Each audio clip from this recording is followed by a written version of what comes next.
The second question I had asked Christina last night was on the theme of application, and that's the focus of this afternoon. First, we've had the call for ecological conversion from Christina. Then we've had the theological anthropology from Ben and Tom. And now we have to think about the concrete difference that these theological frameworks can make. Tom McAuley and Edward Dunar will be leading us. On a reflection on those questions this afternoon. Again, as the previous panel worked, they will present back to back, and then we'll have about 30 minutes of discussion. And I mentioned in last night, but I'm also adding an additional 30 minutes after that 30-minute conversation for us to think about future projects or future ideas as the ecology group of the Institute. And no one is obligated to stick around for that, even those within the group. But I did just want to, some people have expressed interest in such a time period, and so we'll have it. But first up is Tom McAuley. Tom is a professional water resources engineer who served the International Joint Commission from 2000 to 2012 as a senior engineering advisor, where he had responsibility for boards and studies in 9 major watersheds straddling the Canada-US border between the Columbia River Basin in the west and the St. Croix River in the east. He recently completed a PhD in theology and ethics in 2018 at St. Paul University in Ottawa. Tom has a degree in geological engineering from the University of Toronto and an MSc in civil engineering water resources from the University of Manitoba. Though semi-retired, he actively follows global water, environmental, and climate developments and continues to research, write, as well as teach part-time at St. Paul University. For our volume, Tom authored an article entitled Water Ethics Under Development, Help from Lonergan's Method. Today, he will be speaking on the topic, Wisdom for Earth Stewardship in the Anthropocene. Tom, you're up. And I gave you co-hosting powers, so you should be able to share your PowerPoint, but let me know if you want me to share it instead. Okay, good afternoon, everyone. And it's very good to see you all again. And I regret not being able to see Bob Doran, and I was looking forward to that. I just learned to unmute, Luke, so I'm going to have to, can I switch my screen and just turn on my PowerPoint? Is that how it goes? Yeah, so at the bottom, it should say share screen. Okay, got it. Yeah. I haven't used Zoom before. Wow, how is that possible? Well, we had a different platform, Adobe Connect, and it wasn't very good, but. Yeah. Okay, so I'm going to start. And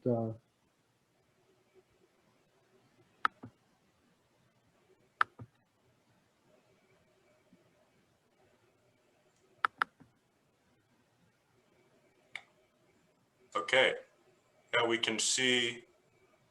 Okay, I'm going to start the presentation and get to the beginning.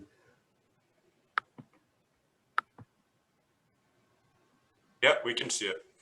All right, good, thank you. And now this presentation grew out of reflections on a course that I created and taught at St. Paul University in special topics in theology. And you can see it here on the left, number 1, called Understanding the Human Role in the Ecological Crisis, Ethics, Faith, and the Anthropocene. And out of that came, of course, there was also a request from Fujian University for their conference on Bernard Lonergan and contemporary thought, that I put together a presentation, which I did. And here it is, and I was quite excited that they translated it to Chinese, to Mandarin, and there it is. So hopefully it'll go somewhere in China. I just wanted to remind everyone that Laudato Si had significant preparation. And a year before, May 2014, Pope Francis convened a joint meeting of the Pontifical Academies of Sciences and Human Sciences. And they invited very many experts globally. One of them I know from the US, great, Jeffrey Sachs of the Columbia Earth Institute was there. But in this workshop, they produced a statement, and in the warning, or let's say the statement, the Anthropocene is mentioned twice. Of course, the age of the Anthropocene and the dangers of the Anthropocene, and an urgent warning about that. Now, in Laudato Si, Pope Francis is actually trying to engage not only the science, but he wants to call forth all of the wisdom traditions, religious and wisdom traditions in the different cultures around the world. Of course, the encyclical is addressed to all people of goodwill, I presume, all over the earth. And I'm getting ahead of myself here. But there's one simple message in Laudato Si that we sometimes miss, and that is that it is wise to take care of our common home. And so Francis says, if we are truly concerned to develop an ecology capable of remedying the damage we have done, no branch of the sciences and no form of wisdom can be left out.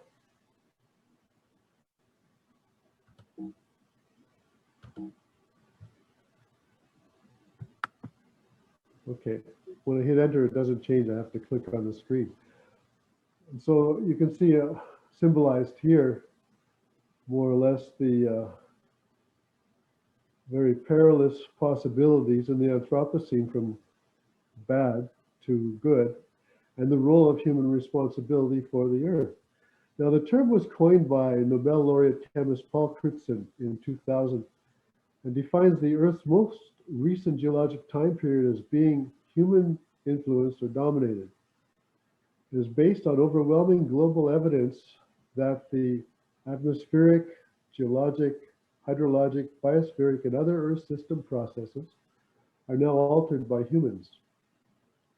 And it is not yet official on the International Chronostratigraphic Chart. It's been studied since 2016 by a committee. And it was based on the work by the International Geosphere Biosphere Program.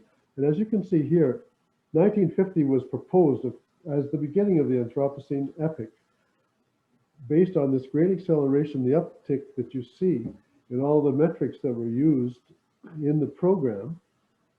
And it could have, of course, they could have chose the beginning of the Industrial Revolution, but you don't see such a great uptick there. And of course, the population of the world didn't pass 1 billion until 1800. And in 1950, it was passing 2.5 billion on the way up. And of course, our footprint on this world was also starting to grow more rapidly. Now, the period that precedes the present, although some would say we are still in, is the Holocene, which is an 11,700 year period, an interglacial period of relatively stable climate. And it was in this period that humanity and all of the civilizations developed agriculture, domestication of animals, our cities have all developed and been adapted to this particular period. It's called the Holocene temperature range. And you might note that 7,000 years ago was the Holocene maximum in temperature. We were heading down, cooling down. But you see the rapid change in the recent times in the Anthropocene period. And we're moving out of the safe climate zone. You can see where 2 degrees of warming would take us. And this was programmed on business as usual at that particular time. I think this graph was 2 years old, would take us beyond 3 degrees Celsius by 2100.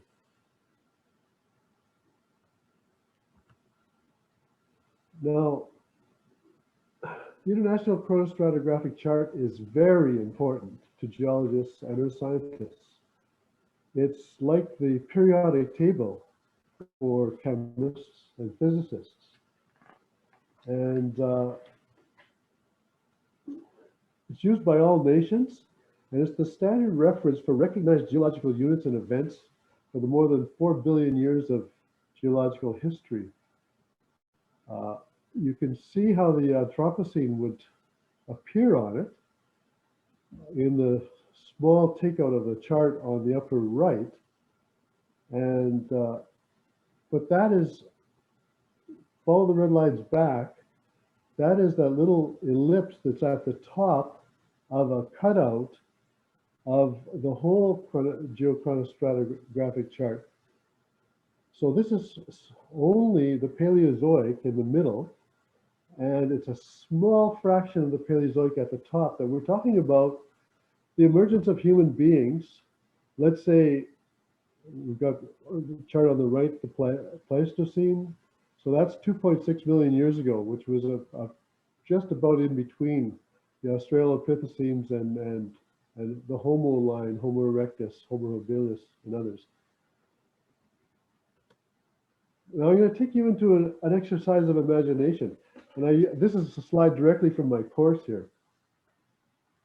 So you probably all know the story of Rip Van Winkle, who fell asleep for 20 years.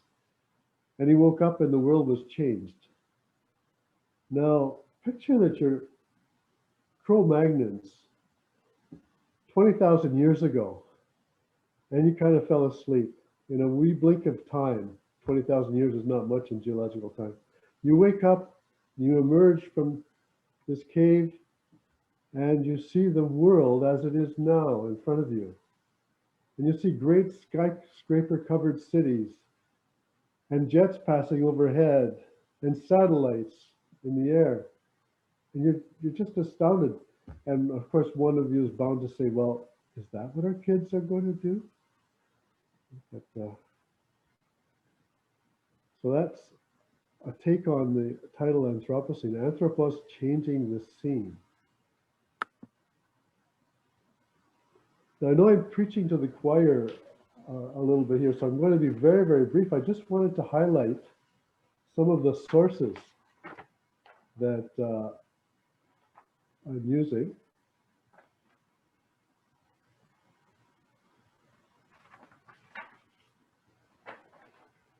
And have been using in the course. The Intergovernmental Panel on Climate Change has put out 42 synthesis and special reports since 1990.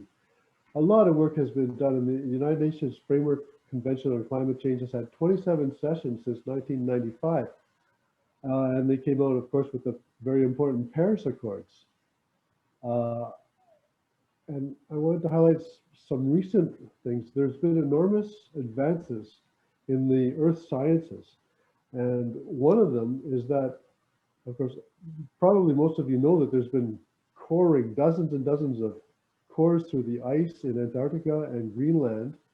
And there's a very, very good record of the Earth's atmospheres and through proxy measures, temperatures over the last 800,000 years. But there has been coring, I think some 3,000 or so in the Atlantic, Pacific, and Indian Oceans, taking data from the bottom, from the different layers, and matching it with geology and putting together a fairly reliable record of past atmospheres and temperatures on the Earth for the past 66 million years, since the great extinction of the dinosaurs, put it that way. And that has been used by, I mean, there's hundreds of scientists globally that have been using this record. And there's beautiful graphs, but I don't have time to bring them into the presentation and put them up. But one of the important papers out of that is Trajectories of the Earth System in the Anthropocene by Will Steffens et al. And it brings about some very, very serious reflections about where we're headed and about the biogeophysical feedbacks, continuous processes which also have tipping points. And just to give you a quick slide on the Paris Accords, to reach net zero emissions by 2050 is a radical challenge. It's like a world war, a collaborative world war challenge. There's one arrow pointing to the remaining carbon budget. And notice that we have to have a very rapid downturn, not only in our emissions, but also the beginning of more and more carbon removal from the atmosphere. And it remains to be seen how well that will be done. The two best known methods right now are, of course, reforestation and changes in agricultural techniques where you turn more carbon back down into the soil. I won't go much further on this other than the commitments so far, the voluntary commitments of the Paris Accord will not take us there yet. And it requires a renewal of commitments and much more firm commitments, especially among the large emitting nations. Biodiversity and species population declines. There are two reports I wanted to share with you here very briefly. The Intergovernmental Science Policy Platform on Biodiversity and Ecosystem Services, 2019 report. Now, they used about 15,000 different articles, research articles and papers, and they had 150 people working centrally on this report, just to show you the dedication and but basically more than 680 vertebrate species have been driven to extinction over 500 years, in the past 500 years. And 1 million animal and plant species are now threatened with extinction. That's 1 million out of 8 million. And some quotes at the release: nature is declining globally at rates not seen in human history. The health of ecosystems on which we and all other species depend is deteriorating more rapidly than ever. We are eroding the very foundations of our economies, livelihoods, food security, health, and quality of life worldwide. This was the chair of the committee. Now, the World Wildlife Fund's Living Planet report in 2020 mentioned something else, and that is that in animal populations, there's been a 2/3 decline on average since 1970 in populations of birds, mammals, amphibians, reptiles, and fish.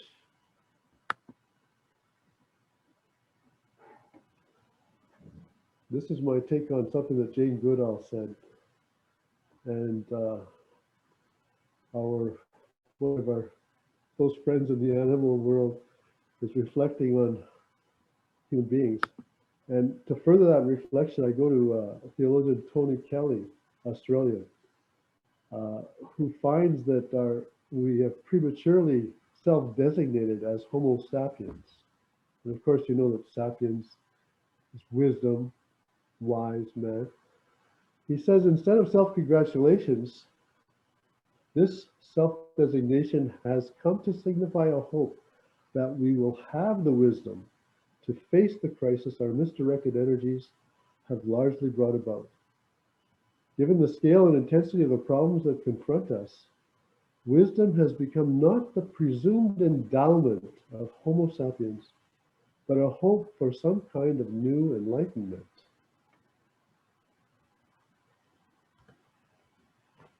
So there are some speed bumps for wisdom. And one of the ones is that you actually need to have wisdom to appreciate what wisdom is. And you have to have a kind of wisdom to acquire wisdom. And in Laudato Si, it's also recognized that there are historical and cultural limitations of past sources. And in Bernard Lonergan, and I know it's in there, I have to find the source, but he speaks of authenticity or lack of authenticity in the sources and later contributors and interpreters of the Earth's wisdom traditions. And another point here is that there are horizons and limitation of horizons. Now, the Anthropocene situation is totally unprecedented in history. In fact, I reflected on this, and I think it's fair to say that pre-Anthropocene horizons are found in more or much more than 98% of all philosophy and theology done in the Western tradition. And you can think about that too. Now, some pertinent resources in Lonergan. First, emergent probability covers natural world process and the human enterprise as emergent from and dependent on the proper functioning of natural, evolving ecological schemes of recurrence of world process, with its upwardly but indeterminately directed dynamism in the concrete universe. I mean, Ben Holman's an expert, and I won't go far into this because I don't have the time into emergent probability, but generalized emergent probability extends the framework which supports the emergence of human agency in the world, and also the concept of the Anthropocene, where human agency is now at a point that is very critical for the future of this planet. And another resource is, of course, wisdom in Bernard Lonergan, as transposed. Now we're talking about his post-1960-ish writings, where he transposed it to the dynamic basis of the authentic self-transcending subject. Before that, he had been speaking about sapientia and, of course, faculty theology as well, and also horizons. Now, these are three that I've been pondering here, but in Insight, Lonergan says that, again, the intelligible orders that are invented, implemented, adjusted, and improved by men are but further exploitations of pre-human intelligible orders. Moreover, they fall within the universal order of generalized emergent probability. If the intelligible orders of human invention are a good, then so also are the intelligible orders that underlie condition, precede, and include man's invention.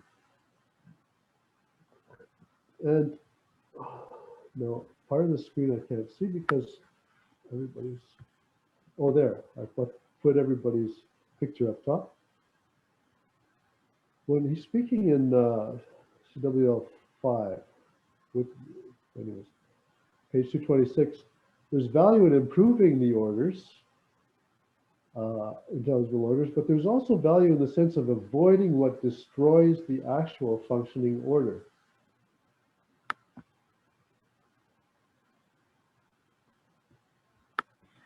So I've got to move your pictures again. Lonergan observes that modernity is increasingly separated from nature. And here's two quotes from Insight and Method. In Method, he says that the natural landscape has been changed by pioneering generations who covered it with cities, laced it with roads, exploited it with industries, till the world that man has made stands between us and nature. Now, that's problematic because here I'm reading from my own paper. Our separation from nature has been a large factor at the root of the contemporary ecological crises. This narrowing of the field of experiencing brings about a hidden bias in decisions, one that disfavors the value of ecological goods of order. Modernity's restricted horizons tend to miss the proper consideration of nature. Horizon is a rich term for Lonergan, and here's a quote. By horizon is meant the totality within which understanding is sought, judgments of fact are made, and evaluations accepted. Such a totality dominates our knowing and deciding. So where did wisdom go in Lonergan's later work? This is interesting, and I think it was Fred Crow that brought up the question, must have been several decades ago. And there's been further work by Jeremy Wilkins, John Dudowski, Ivo Coelho, and also Juliana Velasquez-Krivsky on wisdom in Lonergan. A very, very good doctorate, in fact. And in Dudowski's article, he argues that the function of wisdom not only remains in Lonergan in the post-1960s, but it permeates Lonergan's writings. And he outlines how wisdom is central to Lonergan's transcendental precepts, especially the expanded version in the Transcendental Method of 1972. What happened was that Lonergan effectively transposed wisdom in the early 1960s to the moving foundation of the conscious intentionality of the existential subject. This transposition eclipsed the problem in earlier faculty psychology. And in this way, I moved your pictures again, self-transcendence becomes the foundational first principle. Now, self-transcendence is like an overarching term in Lonergan that includes not only self-appropriation of all of the operations of consciousness, but it includes also all of the possible modalities of conversion. It is a move towards the highest, well, first of all, let's start with the original definition of wisdom in the Western tradition as the ability to judge and order reality from the highest standpoint. Now, in Lonergan, of course, with the transcendental precepts, you can put no barrier or block to the unrestricted, detached, disinterested desire to know. And you can put no barrier or block to the desire for value. And of course, Lonergan speaks about the spark in our clod. I love that. I don't know exactly where it is, but that in every human being and I guess in Neanderthals and who knows how far the spark goes. But we cannot bias ourselves against the unfolding of religious conversion and falling in love through the empowering of the Holy Spirit in our lives. Okay.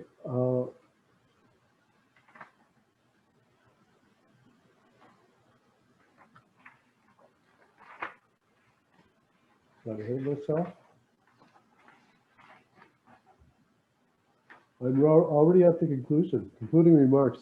It's just I couldn't see the title. Your photos are in the way. Human dominance of the planet in the Anthropocene marks an unprecedented change in history. It has so far been a perilous change as seen in the brief scientific update on the state of our planet. Our current state of mounting peril should disturb us.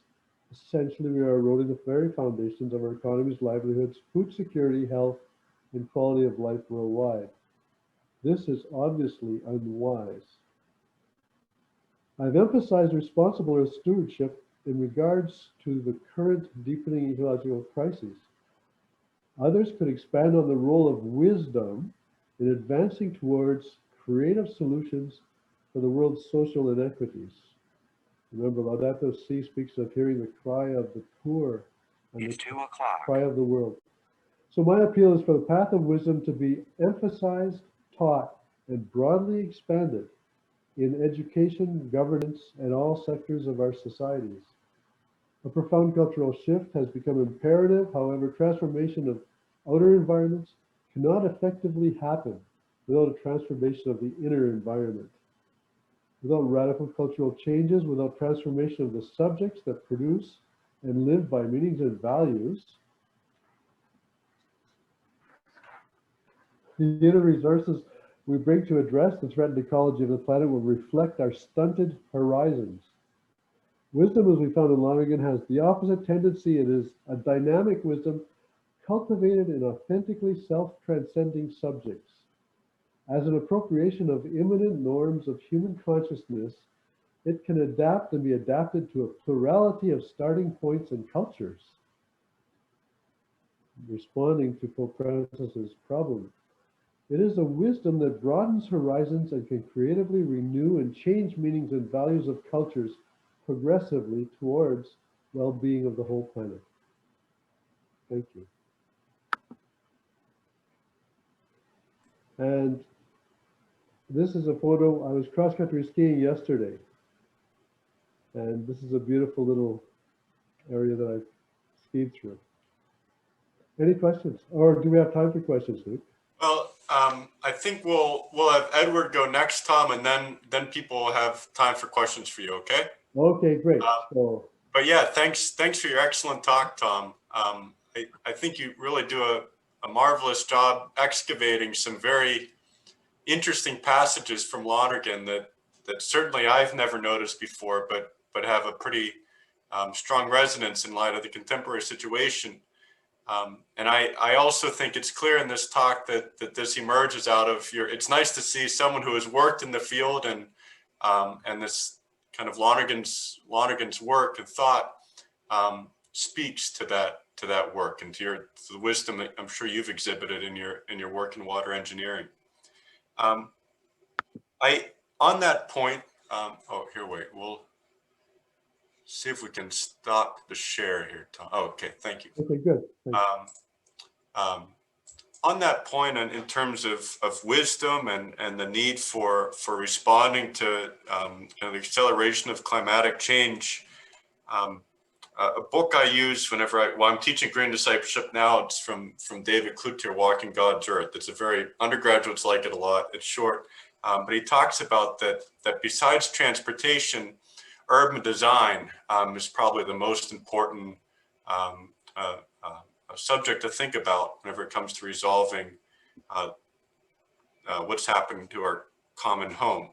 And so along that point, our next speaker is Edward Dunar, who I learned last night is also a new father. He is a PhD candidate in systematic theology at Fordham University in New York, the Bronx. He received his Master's of Divinity from Harvard Divinity School, and his dissertation focuses on the church's call to challenge racism in the context of the urban built environment. In particular, he is interested in how local churches can draw on their theological traditions to promote well-being and democratic decision-making in their neighborhoods and cities. Edward pursued this line of thought for our volume, penning an article entitled Cities as Learning Ecosystems, Lonergan's Emergent Probability in Urban Spaces.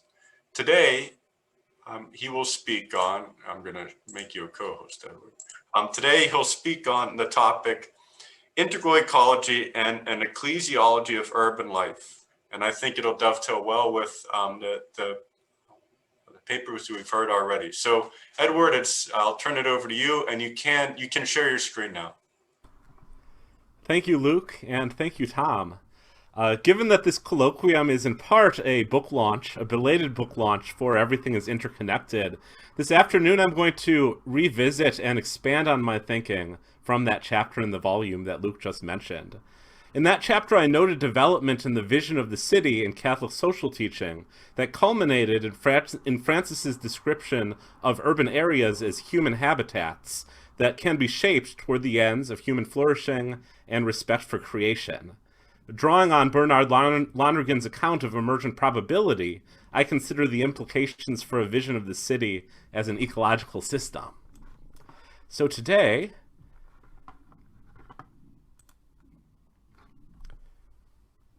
I will extend this analysis further by considering the role of the church in such a context. I'll begin by summarizing the main ideas of my chapter, and I'll go a little more into the weeds into emergent probability, just because it connects so closely to Lonergan's thoughts on ecclesiology. I'll then draw on Lonergan's description of the mission of the church to discern an outline of an ecclesiology of urban life that takes into account the call of the church to serve as an agent of development and redemption. I conclude by examining parish building renovation as a practice that currently reflects the gap between present conventions, which I believe still operate under the assumptions of the technocratic paradigm, and the possibilities of a local ecclesiological outlook grounded in an ethic of integral ecology. So in my chapter, Cities as Urban Ecosystems, Lonergan's Emergent Probability in Urban Spaces, I observe a gradual shift in papal teaching from a pessimistic view of urban spaces as sites of suffering due to the forces unleashed by modern economic and political systems toward a recognition of the possibility of the city as a setting for human flourishing. This shift took place alongside the gradual development of John Paul II's notion of human ecology and Francis's articulation of integral ecology. In Octogesima Adveniens, Pope Paul VI describes how urbanization brings about a materialistic lifestyle and unstable economic system that warps social relations. He argues that city life tempts people to forget their nature and their purpose.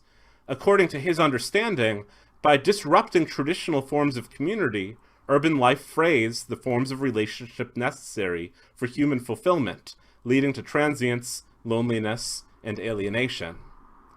Later popes continue to describe the city as a place where the pathologies of modern life are most acute, while opening the door for some more optimistic readings.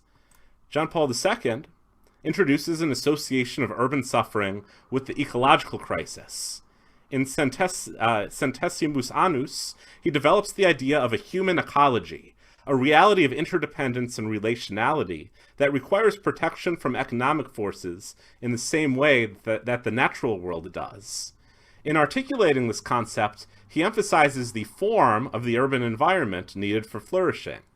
Indeed, he affirms the need for urban planning, which is concerned with how people are to live.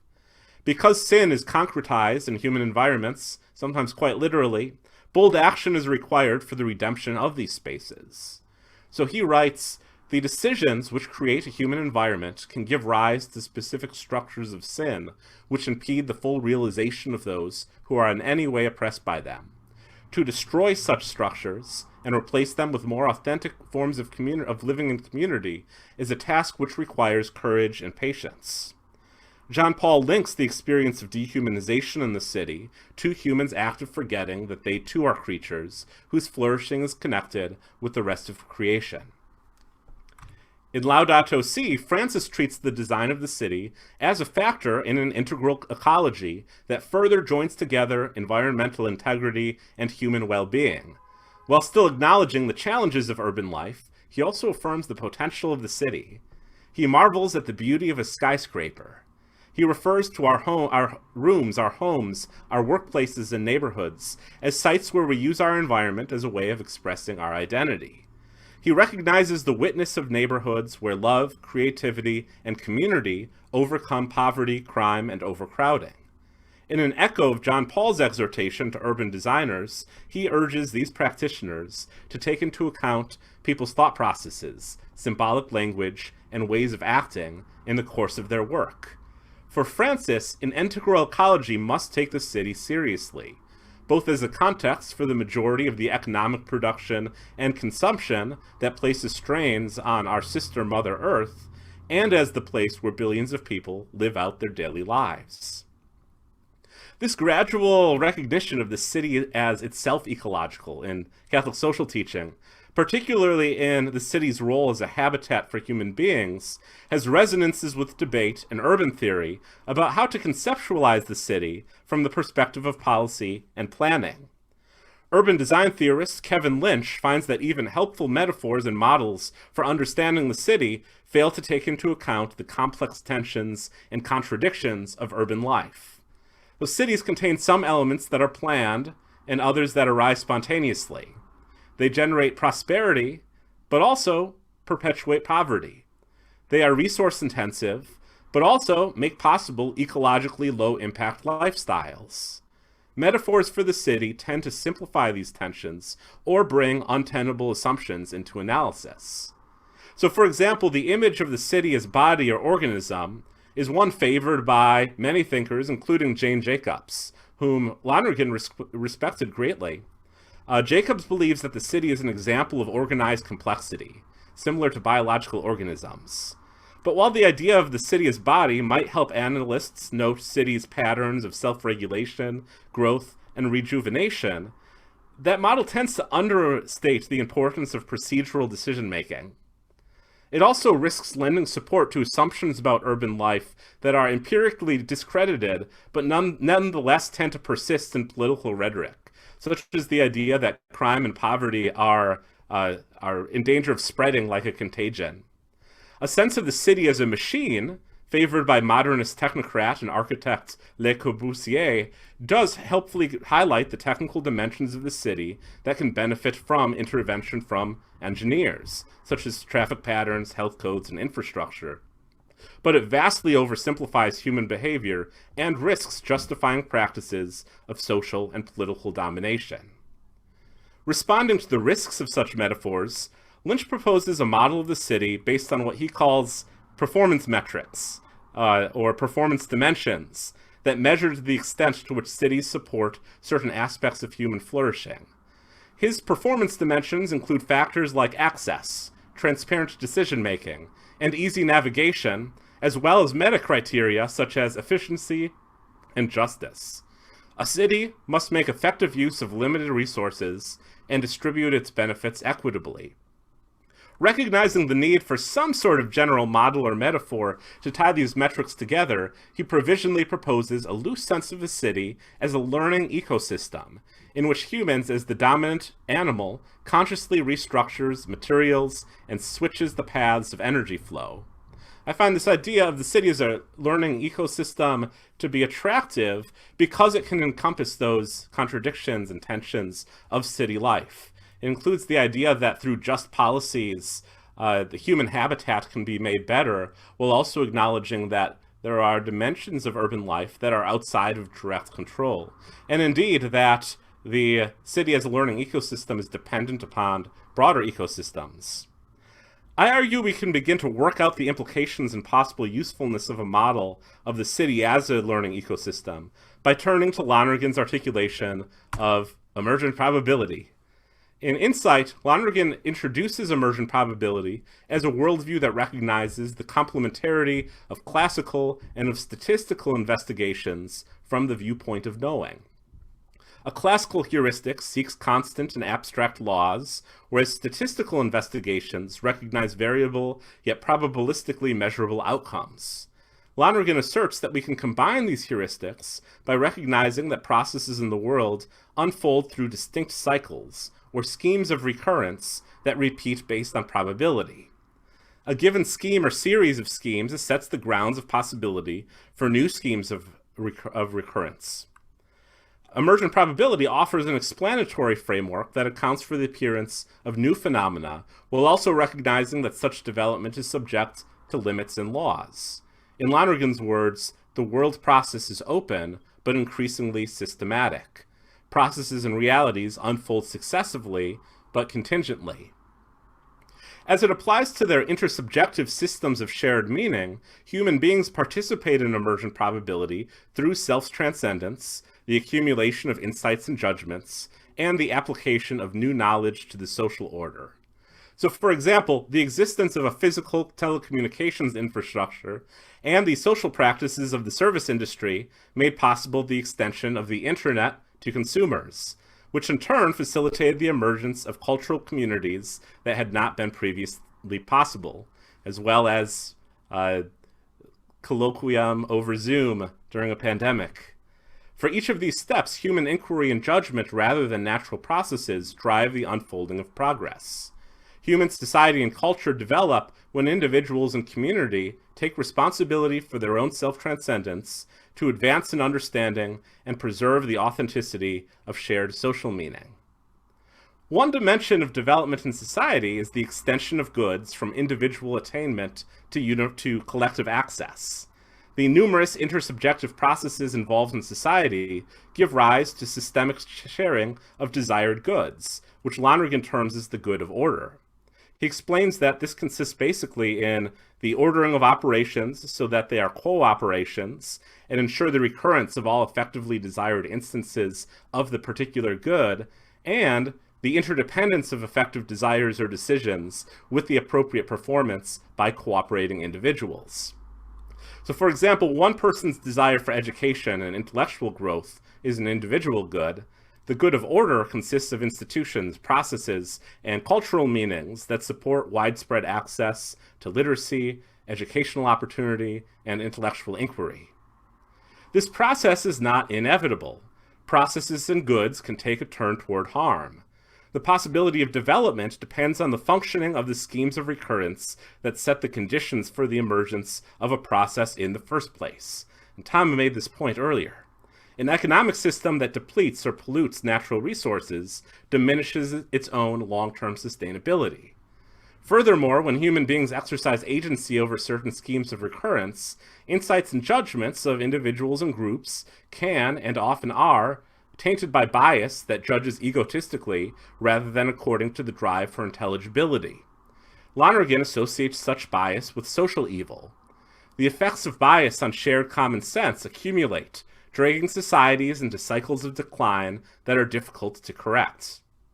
Disoriented by bias, human beings distort systems to the point of unintelligibility, threatening the sustainability of shared order and closing meaningful possibilities of further development. In the realm of meaning, emergent probability depends on human adherence to intelligibility and authenticity. Toward the end of Insight, Lonergan describes the divine solution to the problem of evil, bias, and decline as likewise operative through the mechanisms of emergent probability. Such problems can be solved through the range of possibilities of human life as a new and higher integration of human activity, but only in accord with the probabilities. This can take place through intellectual, moral, and religious conversion that makes correction possible through a movement to broader horizons of reference. And in the case of widespread evil, a change in course requires those who have undergone conversion to embody what Lonergan calls the law of the cross, as he describes in De Verbo Incarnato. According to this precept, God reveals the solution to evil through the life, death, and resurrection of Jesus Christ. Likewise, the redemption of evil takes place when human beings respond freely to the suffering of others with love, repentance, and self-sacrifice. Christians take up the law of the cross in their self-appropriation of the life of discipleship, an event that takes place within probabilities of human society and context. Shifts in human meaning that increase the probability of reversing decline arise from higher integrations of human experiences and judgments. This requires loving sacrifice, because higher integrations require the dismantlement of distorted schemes of recurrence through interventions that take place at the level at which the problem of evil emerges. So in this way, in the words of Cynthia Crysdale, it is precisely through allowing the evil embedded in these distortions to be exposed for what it is that this dismantling can occur. Emergent probability is a helpful framework for understanding the mechanics of a city as a learning ecology, as a human invention that depends on broader ecosystems, and as a setting in need of redemption. As a heuristic for understanding the complex factors of development in a natural and human life, emergent probability underscores the combination of intentional decision-making and natural processes that form the ground of possibility for healthy communities that support flourishing and ecological balance. Vibrant and humane urban developments are a good of order that emerges based on physical infrastructure, healthy natural ecosystems, and systems of responsive decision-making that empower individuals and communities to exercise agency over their own environments. Maintaining well-being and justice in a city thus requires stewardship of the natural, social, and economic prerequisites for healthy urban life. Structural evil that arrives from bias, such as racism, environmental degradation, and undue influence of capital on policies, require intentional and loving effort to undo and overcome for the sake of further development of the human good. So having described the arguments of my previously published chapter, I now extend my analysis by considering the role of the church in the context of the city as a learning ecosystem. Lonergan mentions the church as an example of one of the groups that facilitates the ongoing emergence and development of the human good. For Lonergan, groups serve a crucial role in society. The individual is not isolated, but instead embedded in communities united by an ongoing process of communication, of people coming to share the same cognitive, constitutive, and affective meanings. Community serves as the ideal foundation of social arrangements because of its generation of common meaning and its success at weaving relationships of interdependence that grow beyond their points of origin. Therefore, community is the starting point for universal expansion of meaning and human goods. Lonergan explains, advance in the common good occurs first in pockets. Next, it is diffused across frontiers. Finally, as it is generalized, interdependence grows. Maintaining a cohesive sense of meaning across a society becomes increasingly difficult as the society grows more complex. Lonergan writes that the larger and more complex society becomes, the longer and more exacting becomes the training needed for a fully responsible freedom to be possible. The administrative state plays an important role in promoting specialized ends and in creating safeguards against the excesses of the bias that appears in local community. But governmental bodies depend upon the meanings of community for legitimacy and renewal. He observes that as a result, there are needed individuals and groups, and in the modern world, organizations, that labor to persuade people to intellectual, moral, and religious conversion, and that work systematically to undo the mischief brought about by alienation and ideology. Among such bodies should be the Christian Church. Lonergan devotes the final pages of Method to describing the call of the church to influence and to persuade individuals and groups in the broader society toward the conversion necessary to maintain, heal, and develop universal goods and values. He does so mostly in his chapter on the functional specialty of communications, which promotes common meanings and horizons, and therefore expands the possibilities of unity and cooperation. Lonergan has in mind a situation in which the church plays a persuasive role, analogous to God's exercise of loving authority through self-gift and through Jesus' incarnation, sacrifice, and resurrection. In a separate essay, he explains on this point that religion in an era of crisis has to think less of issuing commands and decrees and more of fostering the self-sacrificing love that alone is capable of providing the solution to the evils of decline, and of reinstating the progress that is entrained by sustained authenticity. The church serves as a facilitator of the good and an instigator of conversion that widens moral and intellectual horizons as well as religious ones. With this ecclesial mission in mind, Lonergan defines the church as a process of self-constitution occurring within worldwide human society. Ecclesiologist Joseph Kamanchak characterizes Lonergan's sense of the church as an event in progress. This sense of motion and constitution echoes traditional ideas of the church as congratio fidelium, the assembly of disciples, and the communion of believers. The church is called into being by the outer communication of Christ's message and from the inner gift of God's love as experienced through every knower's self-transcendence and possibility of conversion. The process of the church necessarily includes the institutional structures that seek a good of order in which Christian needs are met regularly, sufficiently, efficiently, so that its members can transform by Christian charity their personal and group relations. The church coordinates relationships between believers in pursuit of interdependence and cooperation, and in doing so sets the conditions for higher realizations of the good. The goal of the church's self-constitution and the undoing of alienation and bias and the redemption of social relations in the broader society. So what does this mean in terms of the church as embedded in particular spaces in the built environment, especially in light of the understanding of cities as learning ecosystems featuring ongoing human discernment that interacts with broader ecological forces? Part of the church's role as an instigator of conversion involves the discursive activity that takes place through public discernment and democratic decision-making. And this local engagement is a crucial element of the church's communication of the gospel to the world. However, in light of Francis's vision of integral ecology, I think that the decisions of parishes and church organizations on concrete physical context merits our attention as well. Developing an ecclesiology of urban life is a larger project, so instead of trying to chart out an entire system, I'd like to point out one example of a common activity that illustrates the degree to which a shift in thinking toward integral ecology could surface new questions about the church's potential as an instigator of conversion in context, as Lonergan describes. So I'd like to conclude by thinking about parish renovations.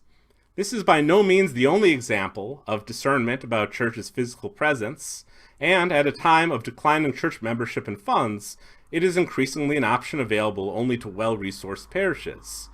To be sure, a broader ecclesiology of urban life will need to take into account a range of faith-based communities beyond parishes. However, this example is a helpful illustration of how parish life is currently conceived separately from physical context. I examine it now because I find it to be a clear case of a common practice for which a more robust ecclesiology of urban life, grounded in integral ecology, might lead to different approaches.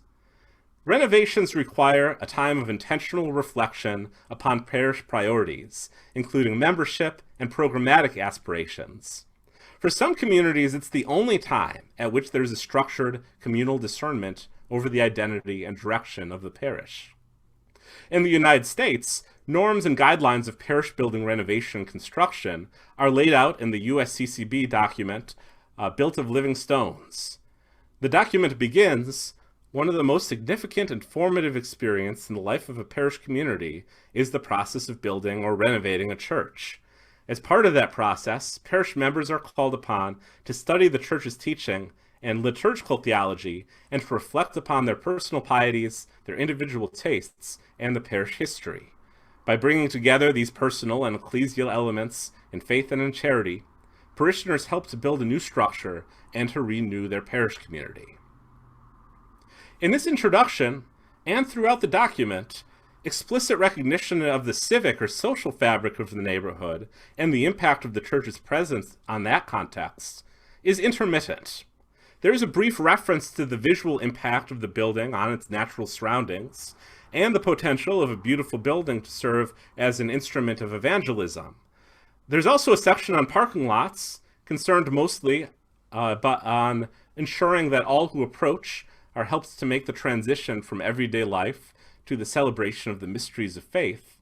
And specifically in relation to construction, there's a mention of ensuring that contractors treat employees justly and that architecture take advantage of the most ecologically friendly technologies available.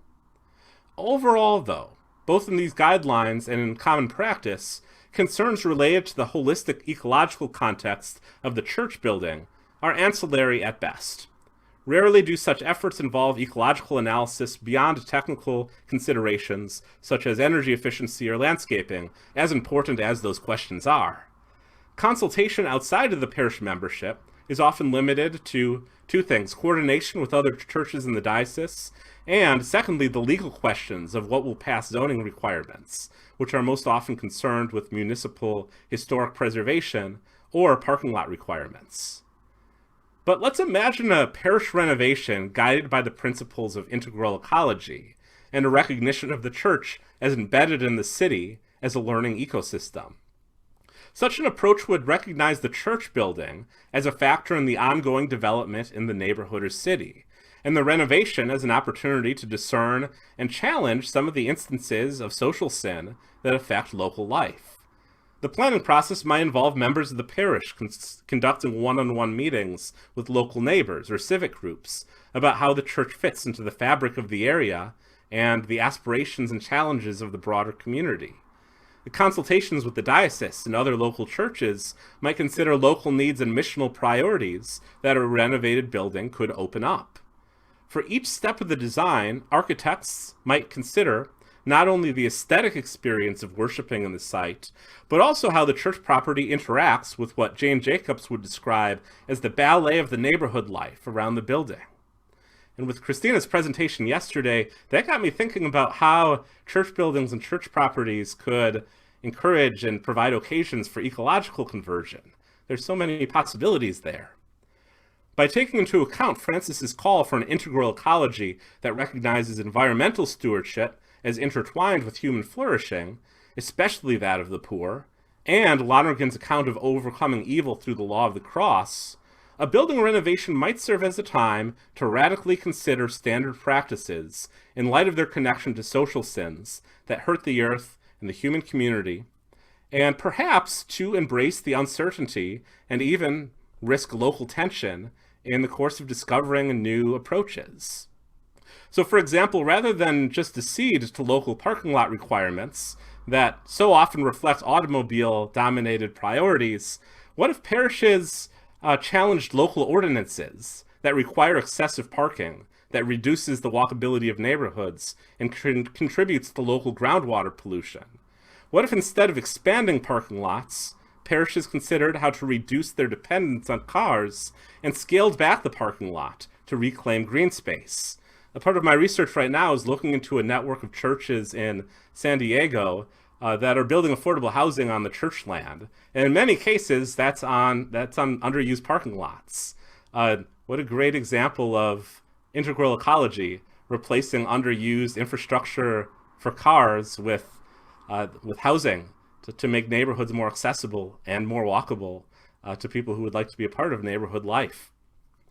Among other things, an ecclesiology of urban life would take seriously the church's physical presence, both in terms of grounds and buildings, and post-pandemic, the physical act of assembling the people in worship. By taking a more holistic view of the ecclesial activities, however mundane, considered as means to undoing bias and pursuing no possibilities, the church can continue to live into its mission as a body that calls the surrounding society to conversion in pursuit of further development of the human good. Thank you very much.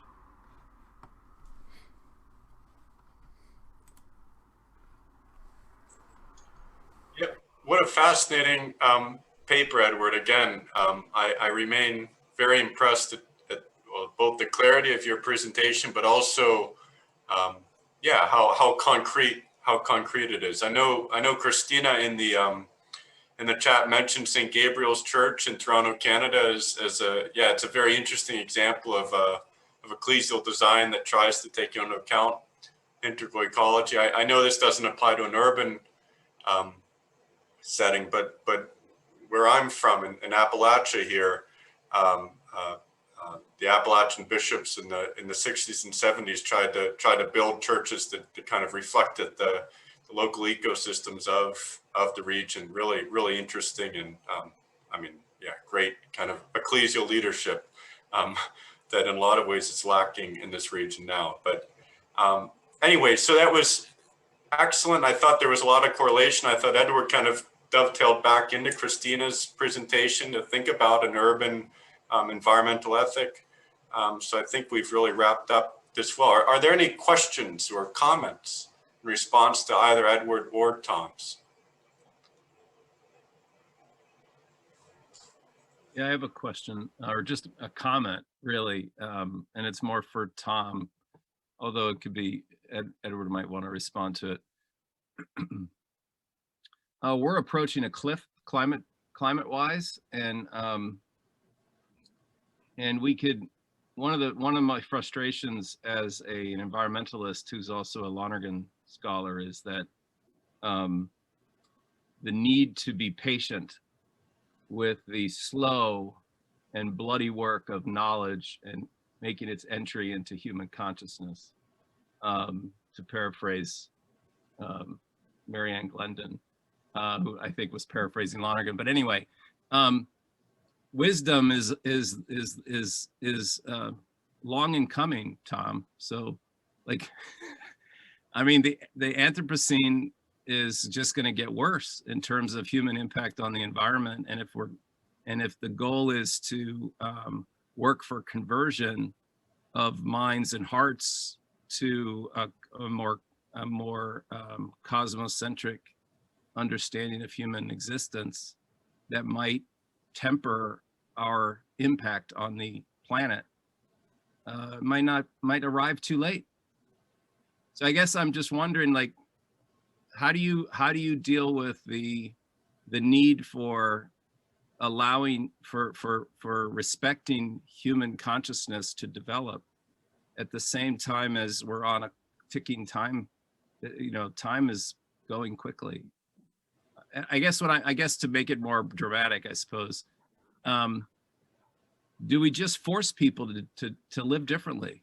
I mean, at some point, do we just have to make, like in a Chinese environment where you just move, you have to move 4 million people, you just move them. You don't really care about their rights. You just get them out of harm's way. Do we have to do the same thing with human beings across the planet? Or do we really do have to wait and allow the Spirit of God to slowly percolate into the birth of wisdom? Mark, can you hear me? It's good to see you again. Yes, good to see you. I have been a mixture of grieving and renewable hope for decades on these questions, because I've seen that if you say we have such a radical challenge, we're already 20 years behind where we should have been, for those of us who have been following this, because of vested interests and so much inertia. And I like to, apart from prayer, I like to keep in touch with all these little victories that are going on. For instance, we just passed a tipping point. I'd say in the last 6 months, where first in Europe, they announced, okay, all vehicles, no more gas and diesel, it'll all be electric by, I forget the exact date, but it's 2035 plus or minus 5 years. And then in the last few months, Ford and GM and Volvo have all announced the same thing, some of them by 2030. So you see these little victories that are happening, and then you see the victories in finance, global finance, and even at Davos, for the past 5 years, the messages that have been going through about the urgency of the situation, that we have to turn the whole world around and its whole economy. Mark Carney, the former governor of the Bank of Canada and then the Bank of England, is now a climate crusader.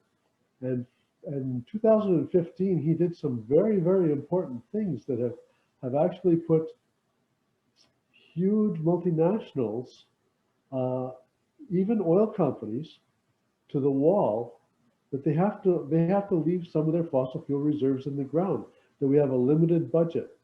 So there are all these little victories that are happening. And granted, we don't know the future in 10 years or 20 years and what's going to happen because of human decisions in society and all that hasn't unfolded yet. But I like to rejoice at these little victories, divestment of universities from fossil fuels and things like that. And also to rejoice knowing that, we're in God's hands, and there's been 5 major extinctions in the past. If you look at the multi-100 million year zooming out, and even if we feel bad for other species, but it's our fault if we extinct ourselves, God can do something because God's got lots of time on his hands. When the Bible says that, 1,000 years is like one day or watch in the night, and Peter and James both refer to it, I think. Well, I think we've discovered that a billion years is like one day or a watch in the night.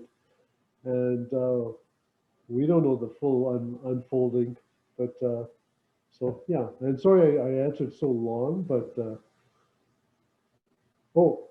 another victory, the school strike with Greta Thunberg, 2019. I had a slide of all the photos of the hundreds of thousands of people in the streets in Montreal and different places around the world, and I was out with the people with my sign walking around Ottawa, and that it's good to see. And we can ask, who is ecologically converted? I say it's very difficult. I think of those hundreds of thousands of scientists who are intellectually and morally committed to the sustainability of this planet and its community of life. I don't want to say, oh, they're not ecologically converted, they're this or they're that. They're actually moving the world forward in a good direction. So let's rejoice on some things. Yeah, thanks, Mark, and yeah, thanks, Tom. Well, we have a lot of questions now in the chat. So the first one is from Eric, and this is for you again, Tom. In the latter part of your paper, you noted the significance of the shift away from a static conception of wisdom to a more dynamic notion of the self-transcending subject.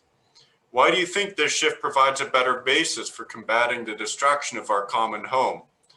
Could not a dynamic notion of human knowing and flourishing be co-opted just as easily as a static notion?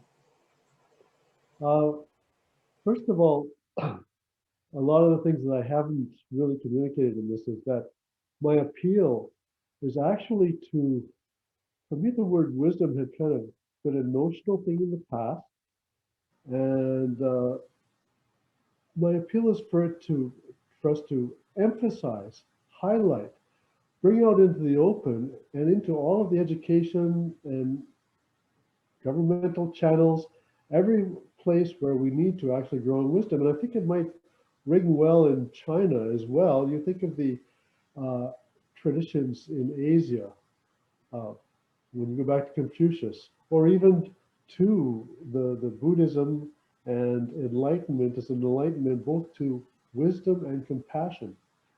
So I'm trying to change for me, get wisdom out of the box, and because it's a global term and it covers, if you unpack it, it covers the conversions, all the conversions together happening in the authentic self-transcending subject.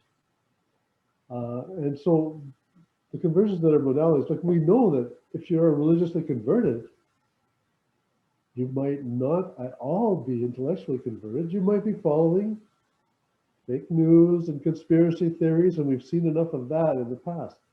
So all of these modalities have to be adjusted and integrated within the self-transcending subject in the direction of wisdom, which seeks the right way to live. And that's the question. And so it's way better than thinking of wisdom as an object floating around in the air that might come and arrive on some of our elderly people and that. But it's for each one of us to actually seek and move into a stream where we're growing in wisdom, which is self-appropriation in the largest sense of the word. Now, I haven't even entered the specific special theological categories yet, Luke. That's just the general theological categories. Yeah, excellent. And Brian, well, I feel like I'm really getting a hang of conducting a Zoom meeting now. My future life as a really lame game show host is right on track. Yes. Brian, you have a question. Yeah, it's funny. Eric and I were just texting about how blown away we are by your ability to cohesively connect everything, and I think you're crushing it as a host. For the record, A plus. So my question, Edward, you'll have to forgive me if you address this in your presentation. I actually had to step out for a minute and take a phone call, but I think it's still worth addressing. I've been reading this book recently, which has frankly kind of been kicking me in the teeth, called Feminist City by Leslie Kern. It's very good. She's writing about living in Toronto, and having lived in Toronto, I see everything she's talking about. She starts the book by asking a couple of questions like, why doesn't my stroller fit on the streetcar? Why am I so worried about taking the shortcut because I'm probably or potentially going to get raped if I walk through this area? The whole thesis of the book is that so much of our urban planning is cisgenderedly masculine in a really dangerous way and in a dominant way.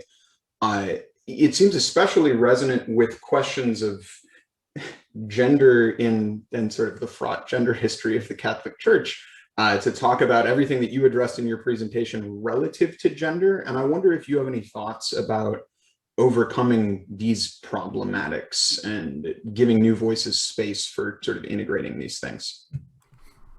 Yes, I think you're absolutely right. And I think in my presentation, as I presented it, there's also, I didn't touch on race either, which is another in the design and invisible and visible borders of urban life continues to be a major factor. I'm not familiar with that particular book, but it sounds awesome, and I'm going to check it out. But yeah, it's super short and really good. So yeah. But those considerations absolutely have to be at the center of thinking about what local well-being looks like. And I think that further incorporating the idea of preferential option considered more broadly than it often is in papal documents in particular, I think is key, especially for thinking about urban processes that bring out the voices that will call attention to these things. Because I think that a particular area of urban policy where this is especially important is the current constitution of the public meeting. When everybody comes out to say their say, but the public meeting as it's currently constituted ends up being wildly unrepresentative. And so for that reason, you see opposition to affordable housing. For that reason, there really isn't too much of a focus on pedestrians' experience, particularly not pedestrian experience for people with disabilities or for people pushing strollers. The fact that hearings about snow plowing don't really cover plowing sidewalks, there are major gaps that I think, from the standpoint of policy, point to the need for more democratic and more grounded mechanisms for feedback and for local collaboration that are more accessible to a greater range of people. And then from the spiritual standpoint, the fact that the Catholic Church in particular is still embedded in deep systems of bias, of sexism and heterosexism, and in some instances racism, in many instances racism too, that even though Lonergan looks to the church as one of these bodies that calls the society to broader conversion, the institutional church itself needs to undergo that process of overcoming bias too. So I think Lonergan gives us some resources to think about that, but your comment also points to the fact that Lonergan needs to be supplemented with other voices. And there are Lonergan scholars who do that. I've been drawing quite a bit on Sean Copeland's understanding of Lonergan, particularly when it comes to the public good in cities. And she finds with some elaborations and even in some cases some corrections, she finds a lot of potential in that. Did that answer your question? Somewhat. I had to move my mouse to unmute. Yeah, heuristically, I think that's extremely helpful. While I was thinking about it, it just struck me that, not surprisingly, there's a lot of dudes in this meeting. It's a problem. Dudes in this meeting. I appreciate that, and especially the advertence to privileging voices like Sean's that often go unheard. So thank you very much. Yeah. Okay. No whammies, no whammies, no whammies. Okay, we have another comment from Christina. Right, about the retreat centers. Sorry, I meant to say that earlier. That there's some excellent examples of retreat centers that try to really be intentional about embedding themselves in local biosystems. Yes.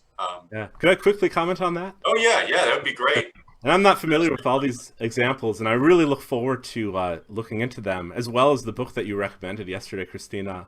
I think with many of the examples I've looked into, particularly with retreat centers, and again, these are different retreat centers that I'm familiar with, I think one gap in those is, although in many cases there's an excellent attentiveness to natural ecology, or to the ecology as conceived as separate from human, I think and again, I don't know if this is true with these examples, but in many cases I've looked at, there's still kind of a struggle to address the preferential option for the poor and factors of inclusion, particularly when it comes to race, and very ecologically centered, locally responsive efforts like this. And so I'm going to look into these examples. I'm sure that there are some instances of retreat centers doing it well, but I think there's also room for greater living into the possibilities there. I wonder, could you talk a little, I'm sorry to put you on the spot, can you talk a little about, Christina, about whether any of these examples do that particularly well? Yeah, so I mean, I think you'd be interested in looking at St. Gabriel's. It's a Passionist church, so it has a history and connection to Thomas Berry for one thing, but it's interesting where it's located. It's a very wealthy part of Toronto suburb, and so it did have to do a lot of work. But and I don't remember the details, but I have a feeling that it had prime land, but when it sold some of that land, I believe there were some stipulations around affordable housing and those kinds of attention. So so there was that kind of integration. The Ignatius Jesuit Center, which has the Loyola Retreat House in it, which I'm very connected to in Guelph, that's a place that, yeah, because there can be lots of privilege in terms of just who has access, but it's interesting that it has it as a retreat center because it's Ignatian. And because the Jesuits, the International Jesuit Order, their the universal apostolic directions that they now have, the attention to the marginalized, to Indigenous peoples are primary. So interestingly enough, the retreats, I'm on the board, that's why I know a lot about what's going on at the center, but it does community shared agriculture, it does training of internships for farmers. And because we actually haven't been able to host regular retreats, we have entered into an agreement with the local to make the retreat center a shelter for homeless people right now during the pandemic.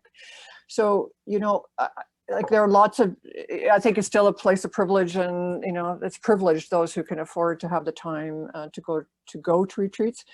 But it also is a place that's connected. We were talking yesterday about education. So it is connected to local school boards. There is a primary school that the children are learning with the land and so on. So it's sort of, they have an old growth forest project. So you could buy a meter and preserve 600 acres of old growth forest. So there are a lot of ways in which I think they're trying to attend to that. The Maryknoll sisters that I visited in Baguio, in the Philippines, they're right in the heart. And so they have a sense of their work in the community with marginalized peoples they understand that to be totally connected to their ecological work. So their education is ecologically grounded, but it's serving those who are in need. So their pilgrimage walk is, they brought Indigenous artists in, again, to support and to highlight those artists. So I think there are some centers. I don't know enough of them in the United States. I'm going to send you a link to a wonderful place here. If you're at Fordham, to go visit the Cathedral of St. John the Divine, which has a wonderful feast celebration for St. Francis of Assisi in October, which is also doing lots of work for justice, given where it's located in New York City. So I think there are, it's not perfect, but Tom was inviting us to celebrate where there are moments where people are trying to address the poor, understood as the poor persons and the poor planet. Thank you. I look forward to looking into those examples. It sound great. Yeah, that's terrific. Well, so Eric has a question. I'm just going to skip to Hector for now and then go back to Eric just to get Hector in. So Hector Edward has a question for you, Edward. Is there anything in your research that has exposed some of the connections between the ecology of the city and the idea of property, especially communal property, that underscores some of Pope Francis's writings? Excellent. Yes, absolutely.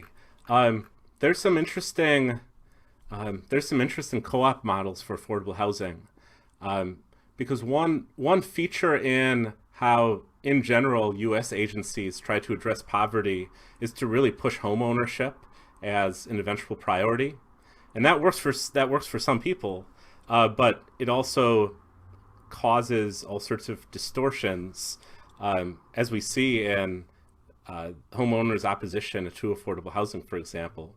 And so some intentional co-op models try to get around that.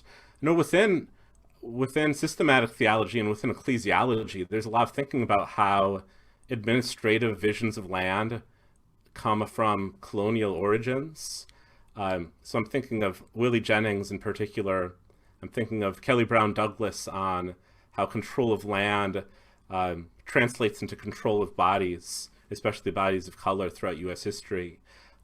Roberto Goizueta has a lot of cool writing on reconceiving theology of the margins as a borderland theology that thinks about spaces in terms of intercultural connection and intercultural identity.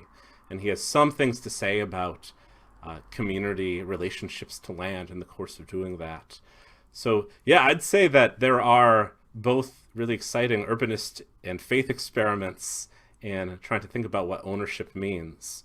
Really interesting policy experiments in, for example, how can we increase the rate of affordable housing? And then within theology, a lot of thinking about decolonial notions of land that might have applications for urban policy, especially when it comes to housing.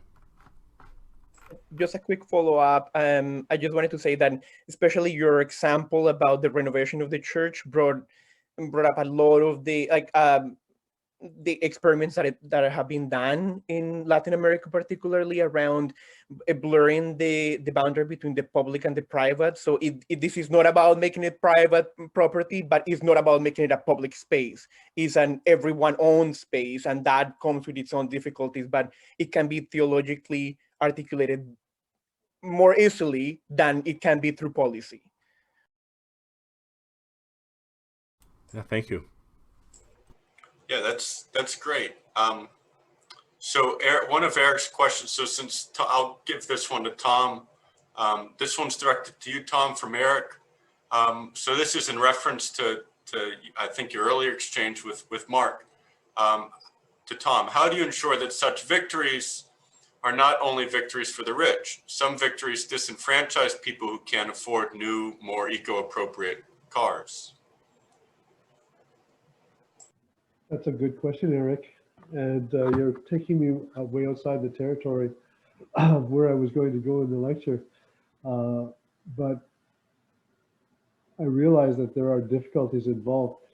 One of the things that I think all of the automakers see is that electric cars, the cost has come down because of the extra cost of electric technology has come down drastically. It's like at 20% or so of what it used to be 10 years ago. And so will be of comparable prices to gas and diesel vehicles. But apart from that, I think it's up to the governments to actually look at ways of bringing some kind of justice or some subsidies or whatever they want to do into this situation when you have a major change in society going on. And I can't think of anything more at the present time, but that was a good question.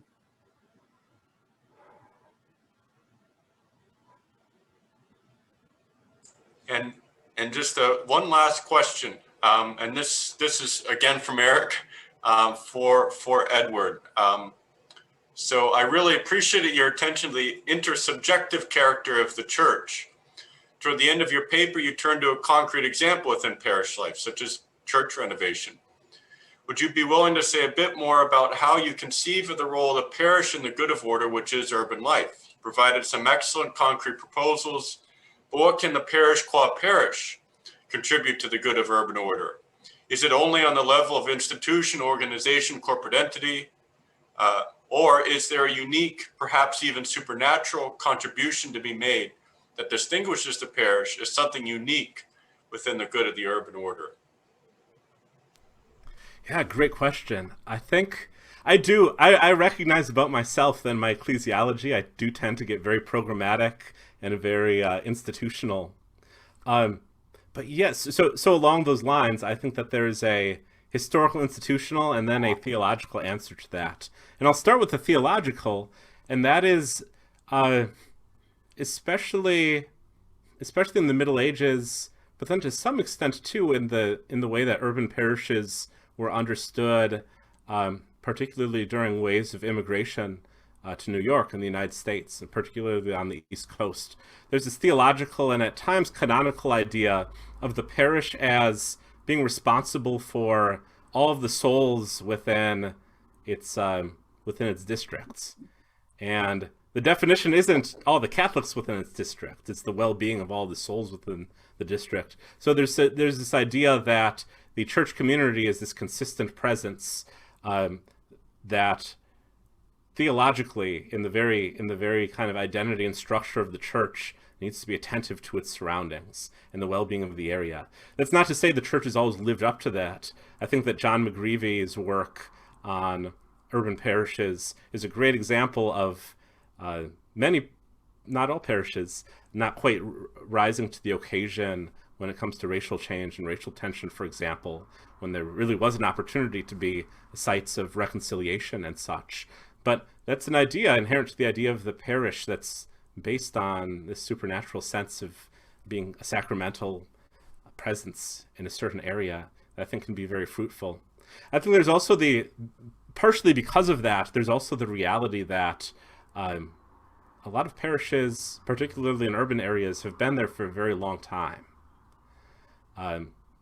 And that means a few things. That means that the sense of the church as oftentimes the church in a neighborhood is perceived as the center of that neighborhood in those cases. So I'm in New Haven right now. I live in the Worcester Square neighborhood. The St. Michael's is definitely the anchor point to the neighborhood, even though most people in the neighborhood don't go to St. Michael's. Spatially, that's the case. But also in terms of memory, one thing that's come up in my research on churches in affordable housing and churches that choose to try to build affordable housing on their land is that the churches that succeed have been around for a while and therefore have a long track record in building trust with the surrounding area. And I think that's something distinctive to the parish model that isn't necessarily as inherent to other models where the church meetings are a little more transient, or where a church moves to somewhere else to take advantage of a particular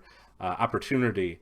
In that parish model, there's a kind of stability that lends itself to the building of community trusts in ways that I think is very distinctive. But I think there's a lot more to explore there, and that's going to be a question I think more about.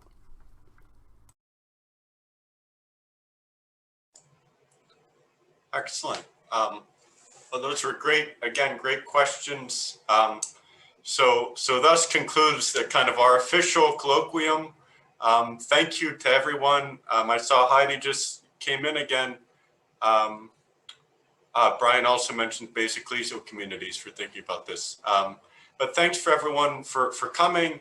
Thanks again for Heidi and for Danielle and Joseph for their support. Thank you to Christina, Tom, Ben, Edward, and Tom for their willingness to contribute their own insights to us. And thanks again for everyone for coming. Again, it's quite remarkable that we have 4 continents represented throughout this colloquium. It's really, I think Father Dorn would be very, very pleased at that. So again, thank you for everyone for coming.